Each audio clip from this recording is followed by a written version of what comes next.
the one thing that never gets old is the amount of people still, right, who don't understand the science, but I'm wrong. Don't fear. They do not, in fact, nobody understands the science, do they? Because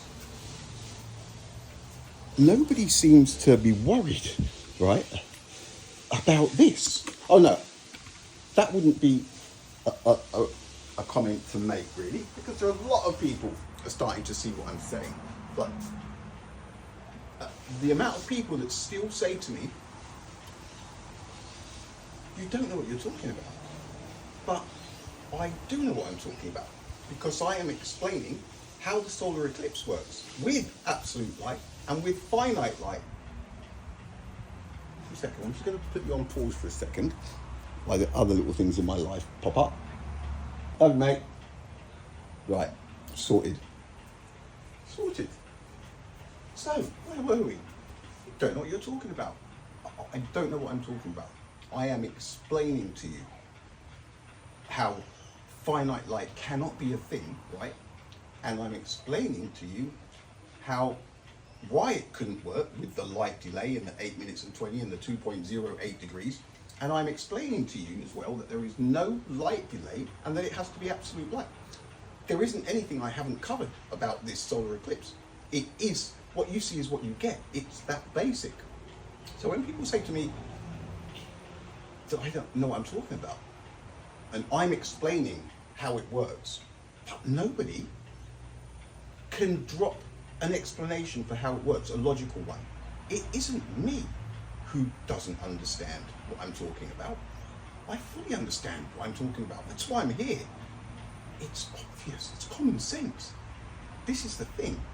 But nobody else understands the science. Nobody, even the people that matter, the people who are talking about this thing like it's a real thing, where is the explanation? Where is the logical explanation for how a solar eclipse can play out with finite light? How is it possible that these people are talking about everything in the universe traveling at 299,792 kilometers per second? Where is the evidence for it? There is no evidence for it. There is no evidence for it. So it's almost as if everybody is hypnotized, and I'm not. Sun, moon, block, sun, shadow, real time. Sun's corona is behind the moon. You're stood in the shadow. Common sense and logic, yeah, it's fine. It's absolute light. It's the only way it can work.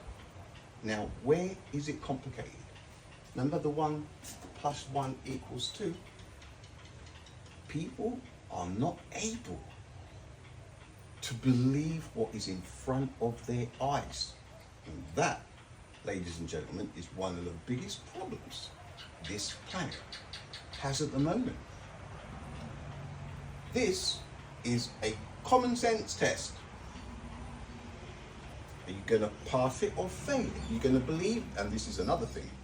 If you fall for finite light in an eclipse, what on earth is it that people wouldn't fall for?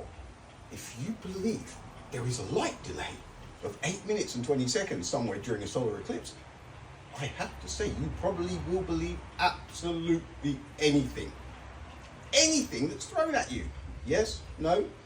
All those in favour say aye? Aye? All those not in favour say nay? Everybody's in favour. Favour of what? Look, there is nowhere to go. Solar eclipse. Now, I'm about to read something out, okay? You're going to love this. Some of you may have already heard about this. Einstein, right? This is about Einstein. What I'll do while I go over there, it's not a lot, it's just one of those things that crops up. It just goes to show how devious the system is. That's what I'm about to read. So here we go.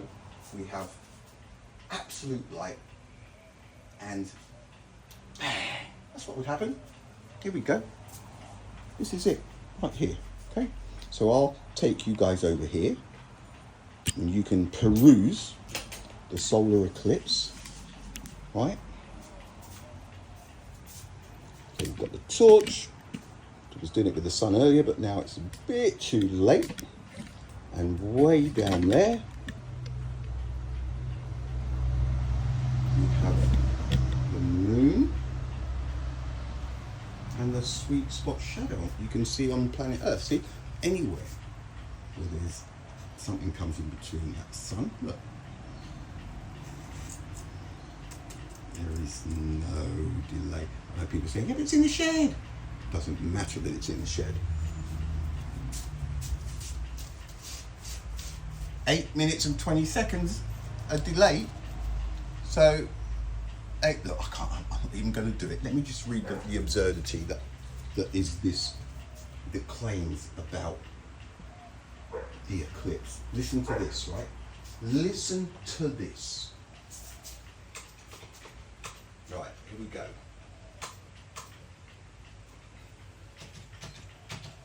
Ready?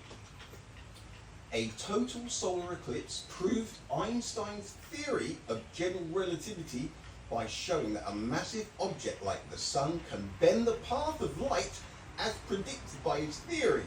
During the 1919 eclipse, astronomers measured the apparent positions of stars near the sun and found they had shifted from their normal positions when observed at night. This gravitational lensing effect, the bending of starlight, as it passes near the sun, was precisely what Einstein's theory predicted, confirming that gravity is the curvature of space-time. Now,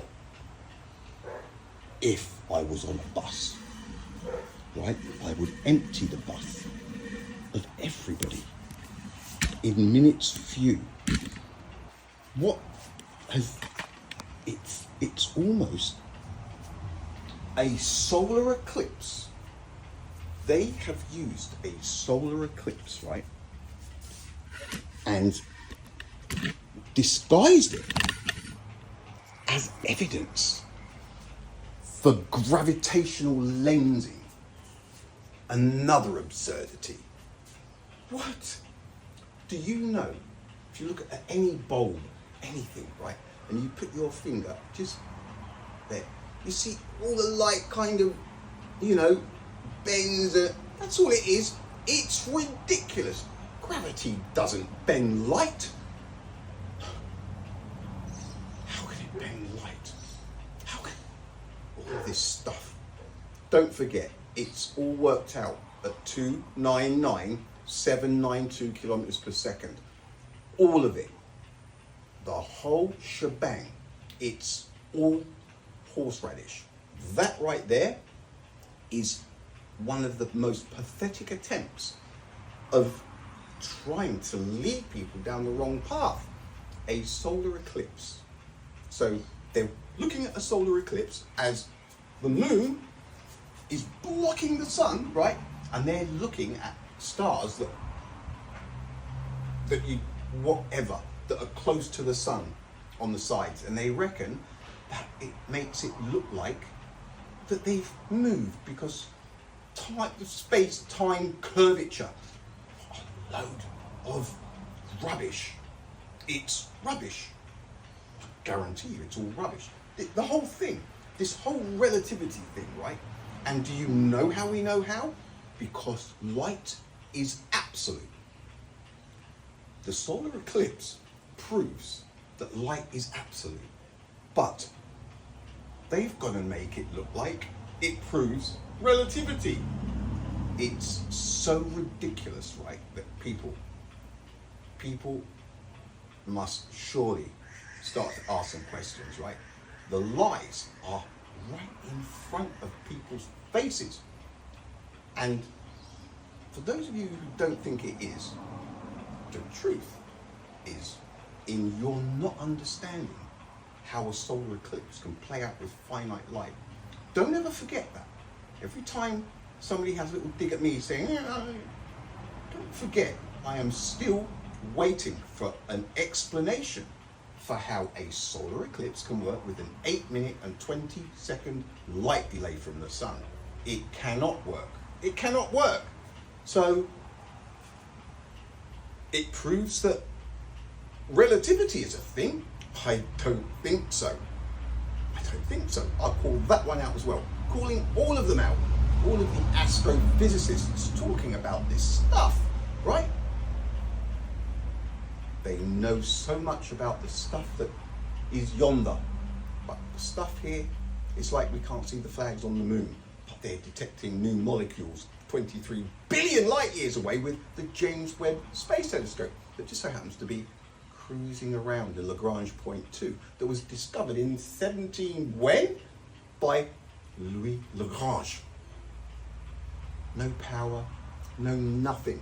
But hey, in 2020 or whenever it was, you can sling a telescope up there because I'm going to give you the sweet spots. I am going to give you the 3-body solution, and I'll do it in 1779 for you, just like Roma discovered the speed of light for you in 1676, etc, etc, etc. It is absurdity after absurdity after absurdity. And again, the evidence, right, is the lack of an explanation, a logical explanation for how Mickey Mouse, finite light, Mickey Mouse photons, that there is no evidence for, how that can work with a solar eclipse, which clearly cannot. A light delay, light, gravity bending light. Gravity bending light. All right. There's one more thing I'll probably do tonight, and it's a good one. That one is the one with 2 familiar voices, 2 very familiar voices. I'm calling them both out. Laters.